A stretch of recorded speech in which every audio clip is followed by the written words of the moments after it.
Hello everyone, welcome back to my YouTube channel. कैसी हैं आप सब लोग, मेरी प्यारी प्यारी सहेलियां। मैं उम्मीद करती हूँ कि आप लोग बहुत अच्छी होंगी।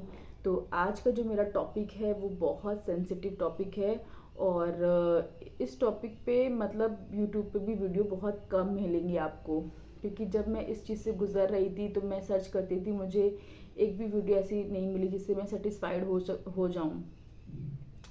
ठीक है, तो आज मैं बात करने वाली हूँ आईसीपी यानी कि ऑब्स्टेट्रिक कोलेस्टेसिस की।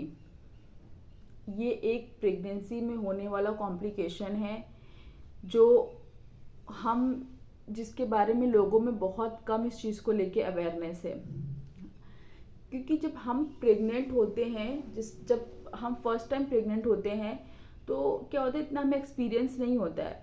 तो हम लेडीज़ क्या समझते हैं कि कुछ जो हमारी बॉडी में चेंजेस हो रहे हैं वो प्रेगनेंसी की वजह से नॉर्मल है या एब नॉर्मल है, हम उसमें फ़र्क नहीं कर पाते हैं।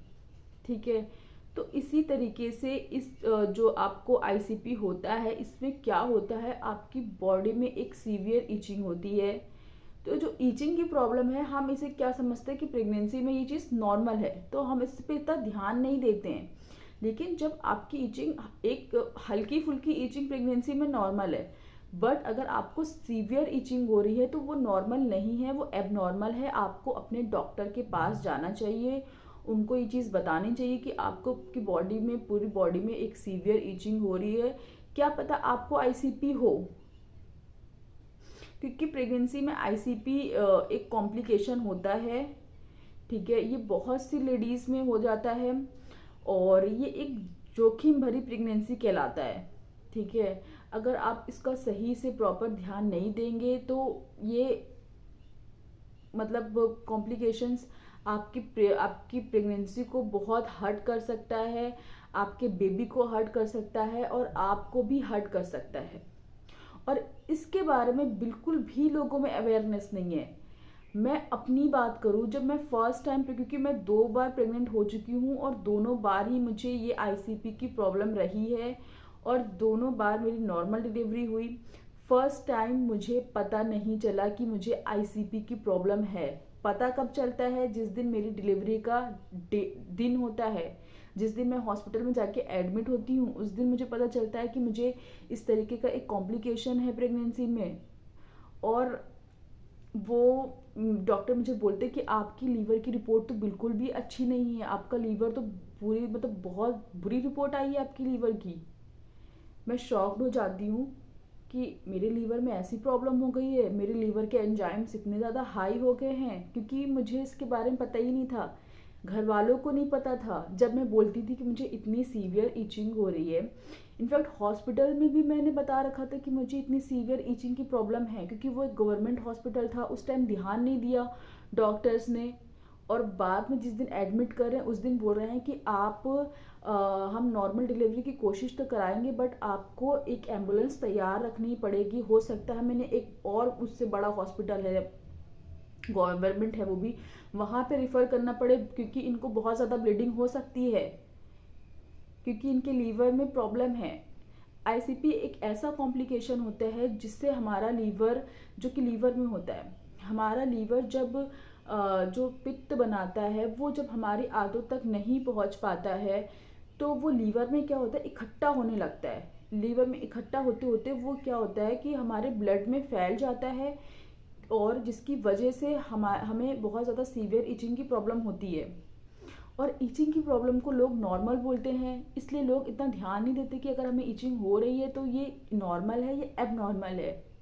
अगर आपको आपकी बॉडी में बहुत सीवियर इचिंग हो रही है और ये इचिंग 6 मंथ की लास्ट से और 7th मंथ से स्टार्ट हो जाती है, बहुत ज़्यादा सीवियर इचिंग होना, अगर बहुत ज़्यादा सीवियर इचिंग है आपके हाथ पैरों में, पेट में, पूरी बॉडी में होती है और हाथ पैरों में ज़्यादा होती है, तो आपको आपके डॉक्टर को ज़रूर बताना चाहिए।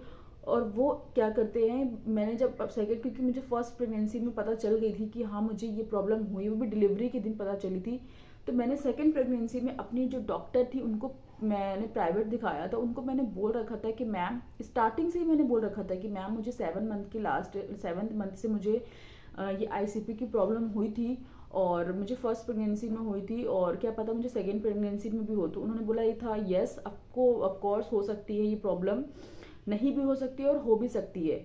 तो हम पहले से लेके चल रहे थे और जब मेरे लीवर, क्योंकि वो प्रॉपर मेरा लीवर फंक्शन टेस्ट करवाती रहती थी, फिर जब लास्ट के महीने में मेरा लीवर फंक्शन टेस्ट थोड़ा ऊपर नीचे आया, उन्होंने मेडिसिन शुरू कर दी थी जो कि थी यूडी लिव 500 या 300 ऐसे कुछ करके थी।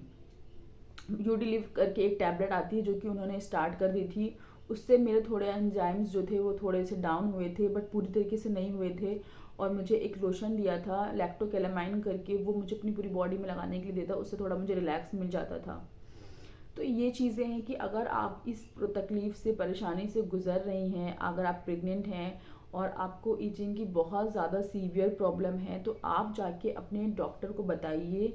क्योंकि इससे क्या होता है, अगर आप ध्यान नहीं देंगी तो हमारी प्रेगनेंसी में बहुत ज़्यादा कॉम्प्लिकेशन हो सकते हैं, हमारी लाइफ पे भी बात आ सकती है, हमारे बच्चे की लाइफ पे भी बात आ सकती है। तो इसलिए मुझे लगा ये इस टॉपिक पे वीडियो बनाना मेरे लिए बहुत ज़रूरी था, बहुत यूज़फुल था। और ये प्रॉब्लम मैंने अपनी बोथ प्रेगनेंसीज़ में फेस करी है। और फर्स्ट प्रेगनेंसी में तो मुझे पता नहीं था, मेरी तरह ही और लोगों को भी उनकी प्रेगनेंसी में उनको नहीं पता होता है कि उनको ऑब्स्ट्रिक कोलेस्टेसिस करके एक बीमारी है जो कि है, क्योंकि अवेयरनेस नहीं है लोगों में इतनी। आई होप आपको मेरी ये वीडियो अच्छी लगी होगी। अगर अच्छी लगी है तो मेरे चैनल को सब्सक्राइब करिए, मेरी वीडियो को लाइक शेयर करिए, कमेंट करिए। अगर आपके कोई भी क्वेश्चन है, मैं आपके हर एक कमेंट का आंसर करूँगी। और ये चैनल मैंने सिर्फ उन लोगों को, लेडीज़ के लिए बनाया है जो प्रेग्नेंट हैं, और मैं इस तरह से कि प्रेगनेंसी से रिलेटेड वीडियोस अपने चैनल पे लाती रहूँगी। तब तक के लिए आप अपना बहुत बहुत ख्याल रखिएगा। Bye bye, take care.